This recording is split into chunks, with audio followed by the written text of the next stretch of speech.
ఇది శ్రీ రమణ ఆంజనేయ స్వామి క్షేత్రం, యాదవగిరి రమణ ఆంజనేయ స్వామి దేవస్థానం. ఇది చాలా పురాతనమైనది. ఇది స్వయంభూ శ్రీ ఆంజనేయ స్వామి వెలిసింది. దీనిలోన హనుమ, భీమ, మధ్వాచారం 3 అవతారాలు విగ్రహంలో కనబడుతుంది. ఇది ప్రతిష్ఠేషన్ కాదు, ఉద్భవించింది.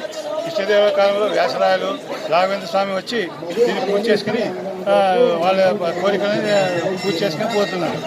ప్రతి ఒక్క భక్తులు 41 రోజులు శ్రీ రమణ ఆంజనేయ స్వామిని పూజ చేసుకుని వాళ్ళ కోరికలను తీర్చుకునేవారు.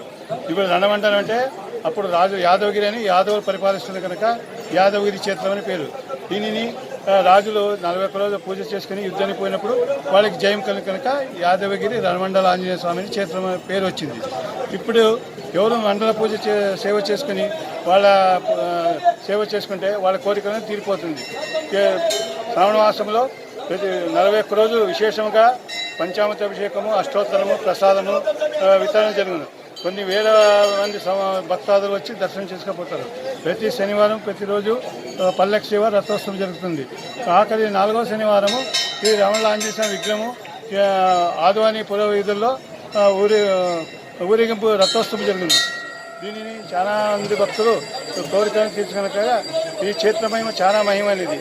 తర్వాత కార్తీక మాసంలో కింది నుంచి పై మెట్ల వరకు కార్తీక దీపం వెలిగించి పున్నమ రోజు దీపం వెలిగిస్తారు. తెల్లవారుజాము 4:30కు పూజ జరుగుతుంది.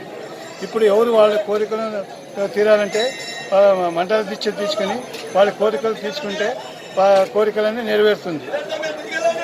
మీ పేరు?